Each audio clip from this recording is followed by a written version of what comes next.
Amen. Thank you. God is good. Parang itiyan nyo naman, God is good. God is good. Okay, so dumarating po tayo, no? Siguro tahimik, malungkot kasi yung balita, no? About sa Pilipinas. Diba? May nakita ako doon, yung flag nakabaliktad na. Sabi nga nila, ano ibig sabihin pag yung red nasa taas na. Marami tayong madinadaanan, even minsan nararanasan din natin yung sa family natin, yung mga trials, yung mga pagsubok. Minsan naman dumarating yung sa work natin, maraming mga pagsubok din. Minsan yung ka-work natin, di ba? Minsan yung boss natin, talagang darating na darating. Pero tandaan po natin, nasabi ng Panginoon na lahat ng mga bagay na ito'y darating. Kasi dito sa mundo, wala pong kapayapaan. Lahat dito, yung mga hindi pa po natin naramdaman o nadaanan noon, darating na darating yan. More and more and more pa yan. Pero kagandahan po dito, ang sabi ng Panginoon, sa Malakay 8:6, Micah 7:8, sabi niya, we have fallen, but when we'll get up, even though we sit in the dark, the Lord will give us light. So minsan talagang tayo ay nalulukmok. Minsan tayo ay nalulungkot. Dumadating ako sa ganyan, parang ayaw ko na Lord, para ako dinaganan ng langit at ng lupa. Parang talagang wala na. Pero sabi niya, God will get up. Tataas ka talaga ng Panginoon. And even though we sit in the dark, diba? Pag kayo talaga nandun tayo sa kadiliman na talagang walang-wala na, sabi niya, the Lord will give us light. Amen? Nandun ang Panginoon. Ang sabi ng Panginoon, I am the light of the world. And of course, sabi din ng Panginoon sa Nahum 1:7, the Lord is good, strong refuge when troubles comes. May mga troubles pa tayo. Siyempre, di ba, misa dumarating ang mga troubles, ang mga pagsubok. Sabi niya, He is close to those who trust in God. Do we trust God? In times ba nandun tayo sa kahirapan?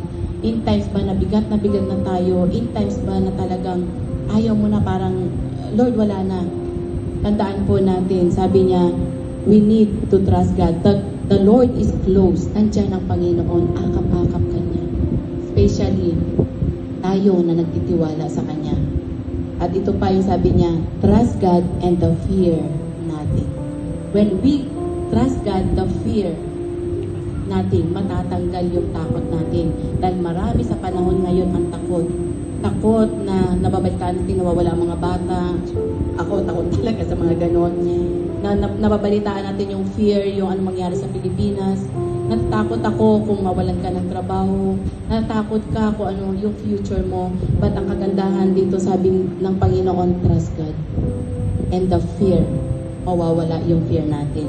And kagandahan pa nito, nasa atin ang Panginoong Diyos dahil siya ay close sa atin. Close ba tayo sa Panginoon? Ayaw nyo. O close lang kayo sa katabi nyo. Amen. Kailangan po close tayo lagi sa ating Panginoon Diyos. The more na nahihirapan tayo, the more po na kumapit tayo. The more na parang nahuhulog ka na ayaw mo na, the more na talagang, Lord, hindi ako bibitaw. Kahit no matter what, hindi ako bibitaw. Bakit? Napakaganda ng pangako ng Panginoon, for I am with you. Hindi kita iiwanan, hindi pababayaan, sabi ng ating Panginoong Diyos. And of course, kailangan po rin dito is yung the more tayo na mag-devotion, the more tayo nag-go-on sa ating Panginoon, the more na magmahalan ang bawat isa, the more na mag-encourage ang bawat isa, the more na go-on po tayo. Pag na-feel mo na parang yung apoy mo is nawawala-wala na, the more na pumunta ka dun sa umaapoy para ikaw ay magningas, the more na ikaw ay lalong lumakas sa ating Panginoon.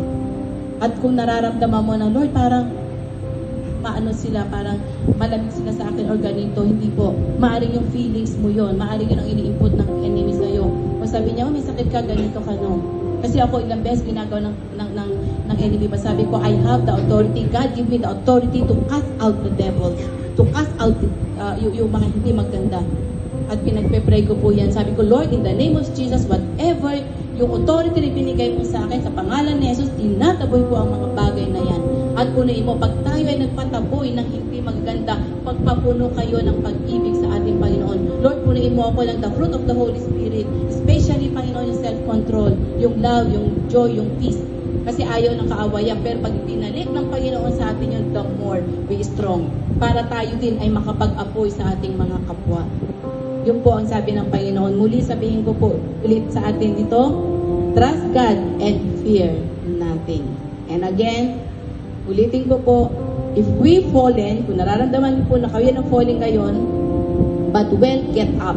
Tumayo po tayong lahat. Even though we sit in the darkness, kung nanduman po tayo ulit sa kadiliman, tandaan po natin, the Lord will give us light. Dala-dala natin ang light ng ating Panginoon.